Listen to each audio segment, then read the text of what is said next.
Hey everybody, Wes here, and I'm going to start putting this reel back together, what I like to call, again, side one. It's the side with the handle on it.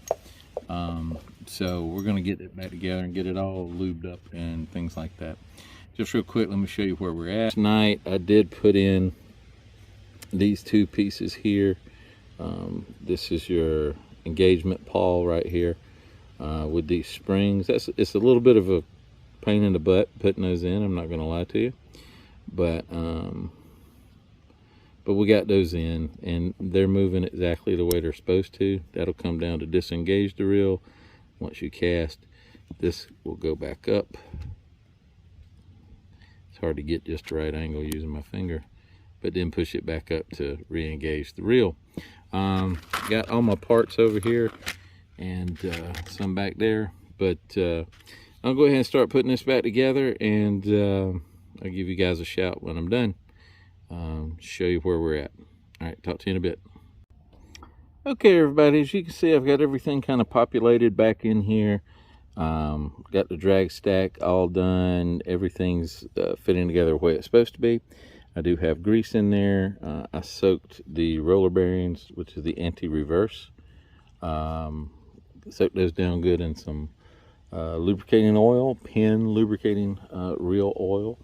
I only use, I won't say only, but mostly I use Penn reel oil and the Penn precision grease. They don't, this is no way a paid endorsement, it's just what I like to use. But you do need to use some kind of oil or grease to use, when I say some type of oil grease, it needs to be a marine grade. It needs to be Penn. It needs to be made for a fishing reel. And there's others out there. There's not just Penn. Penn's been around for a long time. Lucas makes some. There's different makers. But anyway, so I wanted to show you this because from here on out, I got to put the cover on, and everything on the inside's all done. So anyway, we'll keep moving along. All right, everybody, there's side one all back together, ready to rock and roll. Handle is spinning super easy, giving those bearings a really good drink of oil. This is working great. Drags are working great. Stack looks amazing. Everything's back together here. It would turn before, but the mechanism that disengages the reel for free reeling when you cast was not working. It's this little black lever right here, and whoops, if I push it down, there it goes right where it's supposed to go.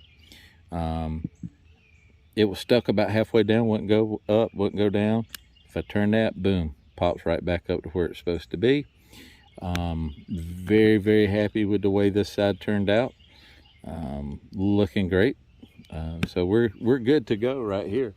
So next, whoops. So next, now that that side's finished, we got to tackle this side. And in order to get this side off and get to the mechanism that raises and lowers that magnetic brake down in there, I have to take these two screws off first. Yep, and get down in there. What you see right here, this part, that is actually part of the magnet, and just the paint that was coated over it or whatever has come off. No big deal. So I'm going to start tearing this side down. I'll jump back on when I've got it all torn down. And then once I get that side torn down and cleaned up, then I will start tearing down the worm gear and take the pawl out and take all this stuff loose and get it all cleaned up. And then back together. So goal for tonight is to go ahead and take this off, get this side broken down, and start the cleaning process. So anyway, I'm going to get started on that, and I'll see you guys in a bit. Okay, everybody, I just want to come back real quick. I took off the two screws that held that magnetic brake on, and under that were two more screws. And if you take those screws off, let me turn this over and show you what it looks like. Okay, so this is side two, and there's a spring under there. I'm being careful not to lose it. So what we're looking at here, side 2 of the reel, is I just really wanted to show you how much sand and dirt got down in there. Now, there is a little spot of rust right here, so I'm going to have to address that.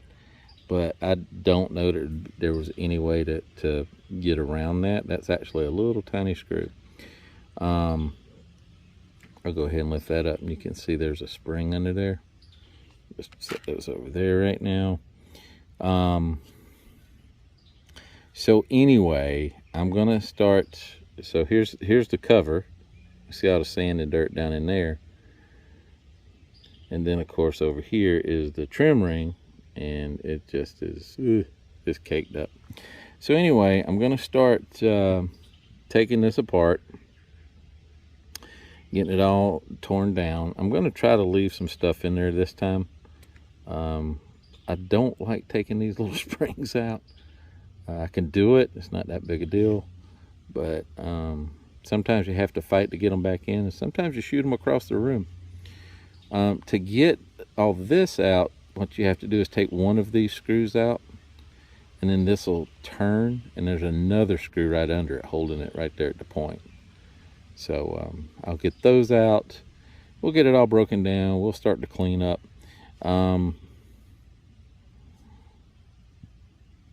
And then probably what I'll do is go ahead and start this tear down as well.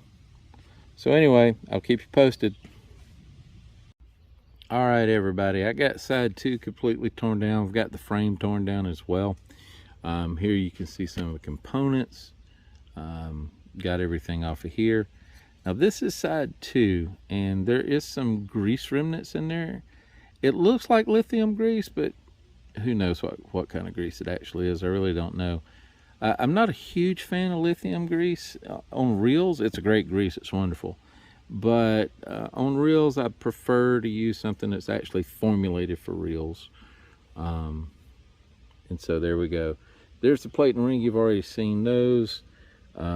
This is part of the adjustment system that moves that magnetic brake in and out. Here is the pawl. You know, a couple of other things. Here's the worm gear. I did not take the gear. There's 2 gears I did not take off. I did not take that clip off of this one. I think I can get it clean enough with it in place. If I can't, if I feel like I can't, I'll take it off and do it. And then the gear on this plate right here, again, it's just got the clip on it. I can take it off, but I thought I could get it clean enough without taking it off. Here's the cover for the worm gear that the line guard travels, or the line guide travels up and down. Oh, it's a mess. But these things are coated in sand. On this plate with this magnet, so I think what I'm going to do is I'm going to get this as clean as I can. Probably use a rust converter on it, and then I have some silver paint that looks just like chrome paint, it's actually called, and paint back over it to keep it from whoops, hang on a second, from rusting as much. But I don't know how long it'll last, but we'll give it a shot. And so there's all the parts. Now, this cup sat on the other side of this plate, and I said I was going to undo one screw and swing this out of the way to get to this other screw. When I opened this up, when I took the one screw out, when to swing it, the whole thing moved. The second screw wasn't even attached. I don't know how or why, or how long it's been that way, but we're going to fix it. Now over here, I've just got some miscellaneous screws or some dirt and stuff down in the bottom. But I want you to look at something, see if I can find it real quick. That little cup is held on by that screw, and that screw has a washer. Tiny little things. So there's actually 2 of those, of course. And then the one that I was trying to swing that cup out of the way and get to is that little black one. There's the other tiny screw with its washer still on it. So anyway, you can see a little bit of dirt down here in the bottom. So we are going to work on getting this cleaned up for Stephen and his dad. Probably tonight. It looks oily or greasy. I use WD-40 and penetrating fluid, kind of as a degreaser and to clean stuff off as I'm taking it apart. It works great. Plus you can put that little straw down in nooks and crannies and get stuff out of the way. I had to get a bunch of sand out of the way to take this apart, and then everything's virtually coated in sand. So having said all that, it's going to be kind of the same process. I'm kind of done with it for today, but tomorrow's going to be tomorrow's Thursday, so it'll get a warm soapy water bath. It'll go through the degreaser in the ultrasonic cleaner for about 20 or 30 minutes, and then it's time to start putting it back together. And if I don't have it finished before Saturday, I'll probably wrap it up on Saturday and get it back to Steven so he can give it to his dad. So anyway, that's where we're at. If you have any questions, comments, let me know.